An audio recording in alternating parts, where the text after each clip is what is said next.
Hi students, in the video exponent of prime in n factorial எப்படி கண்டுபிடிக்கிறதுன்னு பார்க்க போறோம்.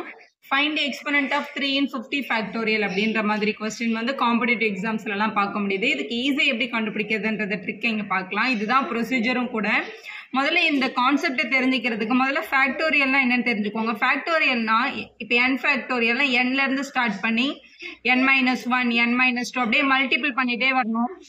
இதுதான் இப்போ ஃபேக்டோரியல். ஃபார் எக்ஸாம்பிள் இப்போ வந்து 8 ஃபேக்டோரியல் வேணும் அப்படின்னா 8ல இருந்து ஸ்டார்ட் பண்ணி ரிவர்ஸ்ல ஒரு நம்பரா மைனஸ் பண்ணி எடுத்துட்டு வந்து 1 வரைக்கும் எடுத்துட்டு வந்தோம் அப்படின்னா அதுதான் 8 ஃபேக்டோரியலோட வேல்யூ. இப்போ இந்த 50 ஃபேக்டோரியலோட கான்செப்டை சொல்றதுக்கு முன்னாடி இந்த 8 ஃபேக்டோரியல் நான் உங்களுக்கு வந்து எக்ஸ்பிளைன் பண்றேன். இப்போ 8 ஃபேக்டோரியலோட வேல்யூ வந்து 8 × 7 × 6 இந்த மாதிரி மல்டிபிள் பண்ணா நமக்கு வந்து 40,320 கிடைக்கும். இப்போ இந்த 40,320 இப்போ இதில் வந்து பிரைம் நம்பர் காம்போசிட் நம்பர் எல்லாமே மிக்ஸ் ஆகிருக்கு இல்லையா, இதை வந்து பிரைம் ஃபேக்டரைசேஷன் பண்ணி பிரைம் நம்பராக பிரித்தோம் அப்படின்னா அதில் 3யோட பவரில் என்ன வருது அப்படின்றதான் உங்களோட கேள்வி. இப்போ 8 ஃபேக்டோரியல் இருக்க எல்லா நம்பரையும் நம்ம வந்து பிரேக் பண்ண முடியும். பிரேக் பண்ணால் 2 power some number, 3 power some number, இப்போ 3 power Y, 5 power Z, 7 power, இந்த மாதிரி பிரைம் நம்பரோட மல்டிபிகேஷனை நம்மளால கண்டிப்பாக மாற்ற முடியும். இங்கே இருக்க எல்லா காம்போசிட் நம்பரையும் நம்மளால பிரைம் நம்பராக உடைக்க முடியும். இப்படி பண்ணும்போது 3யோட பவரில் என்ன வரும் அப்படின்றத கண்டுபிடிக்கிறதுக்கு என்ன ப்ரொசீஜர், 2வோட பவரை கண்டுபிடிக்கிறதுக்கு என்ன ப்ரொசீஜர், அதை தான் நீங்கள் கற்றுக்க போகிறீங்க இன்னைக்கு. இது பேசிக்காக எந்த நம்பருக்கு உங்களுக்கு ஃபேக்டோரியல் கேட்டிருந்தாலும், இப்போ நான் இதை வந்து ஜென்ரலாக இப்போ இது வந்து n ஃபேக்டோரியல் அப்படின்ற நம்பரை, இது வந்து என்னோட பிரைம் நம்பர் 1, இது என்னோட பிரைம் நம்பர் 2, இது என்னோட பிரைம் நம்பர் 3, இந்த மாதிரி நிறைய பிரைம் நம்பரோட மல்டிபிளிகேஷனை என்னால் மாற்ற முடியும். பிரைம் நம்பர் 1 x டைம்ஸ் வந்திருக்கு, பிரைம் நம்பர் 2 y டைம்ஸ் வந்திருக்கு, பிரைம் நம்பர் 3 வந்து z டைம்ஸ் வந்திருக்கு அப்படின்னு வச்சுக்கோங்களேன் கொஸ்டின்ல. இப்போ ஃபர்ஸ்ட் இந்த பிரைம் நம்பர் 1 இதோட பவரை நான் கண்டுபிடிக்கணும் அப்படின்னா என்னோட ப்ரொசீஜர், அதாவது இந்த எக்ஸை கண்டுபிடிக்கணும் அப்படின்னா என்னோட ப்ரொசீஜர் எப்படி வரும்னு பாருங்க. Greatest integer function of n divided by p1 plus greatest integer of n by p1 squared plus n by p1 cube இப்படி வரும். இதுக்கு என்ன மீனிங் அப்படின்னா உங்களுக்கு இப்போ கிளியரா இப்படி போயிட்டே இருக்கும். இது என்ன மேம் இன்ஃபினிட்டி வரைக்கும் பண்ணணுமானா இன்ஃபினிட்டி வரைக்கும் நம்ம பண்ண மாட்டோம். அதுக்கு முன்னாடி அது வந்து ஸ்டாப் ஆகிடும். இது எப்படி ஸ்டாப் ஆகிடும், இந்த மாதிரி ஒரு பாக்ஸ்க்குள்ள இப்படி எழுதுறதுக்கு பேர் வந்து GIF ஃபங்க்ஷன் சொல்லுவாங்க, கிரேட்டஸ்ட் இன்டிஜர் ஃபங்க்ஷன் அப்படின்னு சொல்லுவாங்க. அதுக்கு என்ன மீனிங்னா இப்போ வந்து இப்போ ப்ராக்கெட்டுக்குள்ள இப்போ 2.9 சம் நம்பர் அப்படி இருக்குன்னு வச்சுக்கோங்களேன். இதோட கிரேட்டஸ்ட் இன்டிஜர் யாரு, 2.9ல இருக்க கிரேட்டஸ்ட் இன்டிஜர் 2 தான்.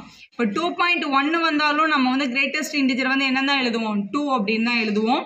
இப்போ 0.7 0.9 என்ன வந்தாலும் இதில் இருக்க கிரேட்டஸ்ட் இன்டிஜர் வந்து 0 தான். 0.99999 வந்தா கூட அதை 0 தான் நம்ம எழுதணும். இந்த நம்பருக்குள்ள இருக்க கம்ப்ளீட் நம்பர் இருக்குல்லையே அதுதான் கிரேட்டஸ்ட் இன்டிஜர்ல வரும். இதுதான் நான் இங்க போட்டிருக்க பாக்ஸோட அர்த்தம்.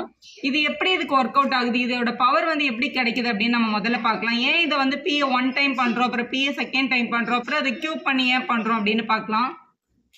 இப்போ இந்த 8 ஃபேக்டோரியலை நம்ம எக்ஸாம்பிளா எடுத்துக்கலாம். எடுத்துட்டு இப்போ இதோட 2வோட பவர் என்ன வேணும் நான் கண்டுபிடிக்கணும். இப்போ இந்த 2வோட பவரில் இதை எல்லாத்தையும் பிரேக் பண்ணால் 2வோட பவரில் என்ன எக்ஸ்பனண்ட் வரும்னு கண்டுபிடிக்கிறதுக்கு என்னோட ப்ரொசீஜர் இப்போ x இஸ் ஈக்குவல் டு இதை வந்து p பவர் x அப்படின்னு நம்ம எடுத்திருக்கோம். pன்றது ஆக்சுவலாக 2 பவர் x அப்படின்னு எடுத்திருக்கதா அர்த்தம். p power x, q power y, இந்த மாதிரி ஏதோ ஒரு பிரைம் நம்பரை நம்ம மாற்ற போகிறோம் கொஸ்டினை அப்படின்னா, அதாவது 2 பவர் x 3 பவர் y அந்த மாதிரி பிரேக் பண்ண போகிறோம். நம்ம முதல்ல இந்த 2வோட பவரை நம்ம கண்டுபிடிக்கிறதுக்கு இந்த power is equal to n by p1 அப்படின்னு சொல்லியிருக்கேன். n வந்து இங்கே இருக்கிறது 8 தான். அப்போ 8 பை எந்த பிரைம் நம்பரோட பவரை நீங்கள் கண்டுபிடிக்கணுமோ அந்த நம்பர் தான் கீழே எழுதிட்டே வரணும். ஃபர்ஸ்ட் 2 இருக்கு, அடுத்து 8 பை 2 ஸ்கொயர்னு எழுதணும், அடுத்து 8 பை 2 பவர் 3ன்னு எழுதணும், அடுத்து 8 பை 2 பவர் 4ன்னு எழுதணும். எது வரைக்கும் எழுதணும்னா இந்த நம்பரை விட பெரிய நம்பர் போகிறதோட நம்ம ஸ்டாப் பண்ணிடலாம். இப்போ 8 பை 2 பவர் 3ன்றது 8 தான், இங்கே 1 வந்துடும்.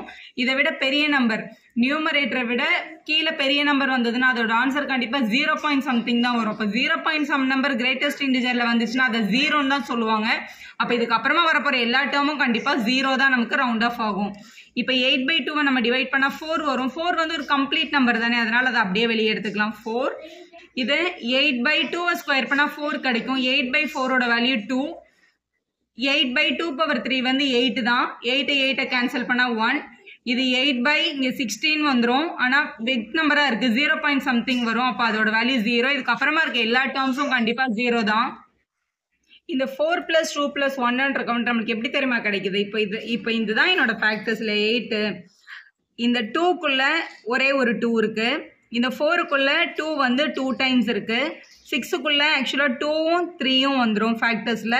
8க்குள்ள 2 2 2 3 2s இருக்கு ஆக்சுவலா ஃபேக்டர்ஸ்னு பார்க்கும்போது. இதுல முதல் 2 பாருங்களேன் 1 2 3 4 நம்பர்ஸ்க்கு வருது, அதனால தான் 4 கிடைக்குது நமக்கு. ரெண்டாவது 2 பாருங்களேன் இங்கேயும் வந்திருக்கு, 2 2 வந்திருக்கு. மூணாவதா 2 வருது, இந்த ஒரு நம்பர் தான் வந்திருக்கு, அதனால தான் 4 + 2 + 1 கிடைக்குது. முதல் 2, அப்புறம் ரெண்டாவது ஃபேக்டரா 2 வந்தது, அப்புறம் மூணாவது ஃபேக்டரா 2 வந்தது. அந்த கவுண்ட் தான் நமக்கு எப்பவுமே இங்க கிடைக்கும். ஏன் மற்ற நம்பர்லாம் நான் எழுதுனா மற்ற நம்பர்லாம் 2ன்ற ஃபேக்டரே கிடையாது. அப்படி பார்க்கும்போது இது எல்லாத்தையும் ஆட் பண்ணா 7 கிடைக்குது. அப்ப 8 ஃபேக்டோரியல்ல நம்ம என்னதான் மல்டிபிள் பண்ணி பிரைம் ஃபேக்டரைசேஷன் எடுத்தாலும் இந்த 2ன்ற நம்பர் எத்தனை டைம்ஸ் வரும்னா இங்க 3 4 5 6 7 டைம்ஸ் வரும். அப்ப எக்ஸ்போனன்ட் ஆஃப் 2 வந்து கண்டிப்பா என்னதான் 7 தான் எழுதிடலாம். இது சின்ன நம்பர்னா இதை இப்படியே கால்குலேட் பண்ணிடலாம், இந்த ஃபார்முலா கூட தேவையில்லை. ஆனா எக்ஸாம்ல வந்து 50 ஃபேக்டோரியல் 100 ஃபேக்டோரியல்னு கொடுப்பாங்க, அதை உட்காந்து கண்டிப்பா நம்மளால எழுத முடியாது இல்லையா, அதுக்கு தான் இந்த மெத்தட் நம்ம கத்துக்கிறோம். அப்ப எக்ஸ்போனன்ட் ஆஃப் 2 in 8 ஃபேக்டோரியல் வந்து 7 நம்ம சொல்லிடலாம். இப்போ இங்க பாருங்களேன், இதே 8 ஃபேக்டோரியல்ல எல்லா பிரைம் நம்பரோட பவரே நம்மளால கண்டுபிடிக்க முடியும். இப்போ 3 பவர் y நான் எடுத்திருக்கேன். அப்ப இந்த 3யோட பவர் என்ன நம்ம கண்டுபிடிக்கணும் அப்படின்னா y is equal to சம ஸ்டார்ட் பண்ணும். y is equal to n by எந்த நம்பரோட பவர் உங்களுக்கு வேணுமோ அந்த நம்பரால டிவிஷன் எடுக்கணும். இதுல n by 3, n வந்து 8 ஃபேக்டோரியல்ல கண்டுபிடிக்கிறதுனால 8/3 ஃபர்ஸ்ட் டேர்ம். அடுத்து 8/3 ஸ்கொயர்ட், அதாவது ரெண்டாவது பிளேஸ்ல 3 எப்போ வரும், அப்ப 9ஆல டிவைட் பண்ணா தெரிஞ்சிடும். எத்தனை 9s இருக்கோ அத்தனை டைம் தான் நமக்கு வந்து 3 வந்து செகண்ட் பிளேஸ்ல வரும் அப்படின்னு அர்த்தம். அடுத்து 8/3 கியூப்னு எழுதுறேன். 3 கியூப்ன்றது 27, 8ஐ விட பெரிய நம்பர், அப்ப கண்டிப்பா இது 0 பாயிண்ட் ஆயிடும். இதுக்கப்புறம் நம்ம எழுதவே தேவையில்லை. இப்ப 8/3 நான் டிவைட் பண்றேன்னு வச்சுக்கோங்களேன், இதை கம்ப்ளீட்டா நீங்க எல்லா டெசிமலும் எடுக்க தேவையில்லை. இப்ப 8ஐ 3ஆல டிவைட் பண்ணா 8க்குள்ள எத்தனை டைம்ஸ் 3 வரும்னு பாருங்களேன். 2 டைம்ஸ் வரும். 2 3s are 6 வரும். அப்புறம் 2 போட்டா 2.6 சம்திங் வரும். பிளஸ் இங்க பாருங்க 8 இருக்கு, கீழே 9 இருக்கு, 8/9 வந்துருச்சு. ஒரு தடவை கூட வராது. அப்ப இது 0 பாயிண்ட் சம் நம்பரா தான் இருக்கும். அதை நம்ம எழுத கூட தேவையில்லை, இங்கேயே 0 பாயிண்ட் வந்துருச்சு. அப்ப அடுத்த நம்பர் கண்டிப்பா 0 0 தான் வரப்போகுது. 2.6ஓட கிரேட்டஸ்ட் இன்டிஜர் வந்து 2 தான். இது 0 பாயிண்ட்ன்றதுனால இது கண்டிப்பா 0 தான். அப்போ வந்து 2 தான் கரெக்ட். அப்ப 8 ஃபேக்டோரியல்ல கூட 3யோட ஃபேக்டர் வந்து 2 தான் இருக்கு. எக்ஸ்போனன்ட் ஆஃப் 3 in 8 ஃபேக்டோரியல் வந்து 2 தான். இங்க பாருங்களேன், மேனுவலா கூட செக் பண்ணி பாருங்க. இதுதான் என் 8 ஃபேக்டோரியல் வேல்யூ. அப்ப 3 வந்து இங்க பாருங்க, இங்க ஒரு 3 இருக்கு டைரக்டாவே, 3 1s. அதே மாதிரி 6ல ஒரு 3 இருக்கு பாருங்க. இதை தவிர வேற எந்த நம்பர்லயுமே 3ன்ற ஃபேக்டர் கிடைக்காது. அப்ப 3 வந்து கண்டிப்பா 2 டைம்ஸ் தான் வரும், அதனால தான் 3 ஸ்கொயர்ட் வரும். அப்ப 3யோட எக்ஸ்போனன்ட் வந்து 2 தான் கன்ஃபார்ம் பண்ணிடலாம். இப்போ நம்ம ஸ்டார்டிங்ல பார்த்த क्वेश्चनக்கு வருவோம். Find the exponent of 3 in 50 ஃபேக்டோரியல்னு கேட்டிருக்காங்க. அப்போ 50 ஃபேக்டோரியல்ல இருக்க 3யோட எக்ஸ்போனன்ட் வேணும் அப்படின்னா இப்போ 50 ஃபேக்டோரியல் வந்து 2 power some number, 3 power some number அப்படின்னு வரும். இப்போ 3 பவர்ல என்ன இருக்குன்றதை மட்டும் நான் கண்டுபிடிக்க போறேன். அப்போ x is equal to இது வந்து இது உள்ள என்ன 5ஓட ஃபேக்டர் இருக்கும், 7ஓட ஃபேக்டர் இருக்கும், எல்லாமே இருக்கும். நமக்கு இந்த 3 மட்டும் வேணும். அப்போ 3யோட பவரை நான் xன்னு எடுத்துக்கிட்டேன். அப்போ x கண்டுபிடிக்கிறதுக்கு நம்மளோட ஃபார்முலா n by நம்மளுக்கு யாரோட பவர் வேணும், 3யோட பவர் தானே வேணும். அப்போ 3யை வந்து ஃபர்ஸ்ட் 1 டைம் டிவைட் பண்ணோம். அதே மாதிரி 50யை வந்து 3 ஸ்கொயர்டால டிவைட் பண்ணா ரெண்டாவது அப்போ 50/3 50/3 ஸ்கொயர் 50/3 கியூப் இப்படி எழுதிக்கலாம். இந்த 50 விட சின்ன நம்பர் வர வரைக்கும் எழுதுங்க. 50 விட பெரிய நம்பர் வந்தா ஸ்டாப் பண்ணிக்கோங்க. இப்போ வந்து 3/4 வந்து 81 வந்துடும். 50யை 81ஆல டிவைட் பண்ணா கண்டிப்பா 0 பாயிண்ட்ல தான் ஆன்சர் வரும். அதனால 0 பாயிண்ட் வந்துச்சுன்னா இதுக்கப்புறம் வரப்போற எல்லாமே 0 பாயிண்டா தான் இருக்கும். ஸோ அதை நம்ம எழுதவே தேவையில்லை. இப்போ இந்த ஃபர்ஸ்ட் 3 தான் நமக்கு ஃபுல் நம்பர் கொண்டு வரும். இப்போ 50யை 3ஆல டிவைட் பண்ண போறோம். இப்போ 5க்குள்ள 1 3s are 3, balance 2, 6 3s are 18, point திருப்பியும் 6 வருது. நம்மளுக்கு ஆக்சுவலா இது வந்து கிரேட்டஸ்ட் இன்டிஜர் ஃபங்க்ஷன்ல இதோட 16 மட்டும் தான் நம்ம வெளியில எடுப்போம். பிளஸ் அதே மாதிரி இது 50, 3 ஸ்கொயர் பண்ணா 9. அப்போ வந்து 50க்குள்ள எத்தனை டைம்ஸ் 9 இருக்குன்னு பார்க்கணும். 9 டேபிள்ல 9 5s are 45 வரும். திருப்பியும் 5 ரிமைண்டர் 0 எடுத்தோம்னா 5s are 5.5 அப்படின்னு கிடைக்குது. இங்க 50க்குள்ள 27 இருக்கு. 50க்குள்ள 27 1 பாயிண்ட் சம்திங் தான் வரும். ஏன்னா ஒரு தடவை தான் 27 வரும் நமக்கு. அந்த டெசிமல் பார்ட் நம்ம கண்டுபிடிக்கவே தேவையில்ல, அடுத்த டேர்ம் 0 தான். 5.5னா கிரேட்டஸ்ட் இன்டிஜர் 5, 1 பாயிண்ட் சம்திங்னா அதோட வேல்யூ வந்து 1 தான். ஸோ இதை ஆட் பண்ணிக்கலாம். 16 கூட 5 ஆட் பண்ணா 21, 21 plus 1 வந்து 22. அப்போ find the exponent of 3 in 50 factorial அப்படின்றதுல 3யோட பவர்ல வரப்போற நம்பர் கண்டிப்பா 22 தான். அதுதான் உங்களோட கரெக்டான ஆன்சர். 2ஓட பவர் என்னன்னு கண்டுபிடிக்க சொன்னாங்கன்னா 2 2 ஸ்கொயர் 2 பவர் 3 அதால டிவைட் பண்ணி அந்த 0க்கு முன்னாடி வர வரைக்கும் எடுத்து ஆட் பண்ணீங்கன்னா உங்களோட ஆன்சர் கரெக்டா வரும். வீடியோ யூஸ்ஃபுல்லா இருந்தா லைக் போடுங்க, உங்க ஃப்ரெண்ட்ஸ்க்கும் ஷேர் பண்ணுங்க. Subscribe our channel for more videos.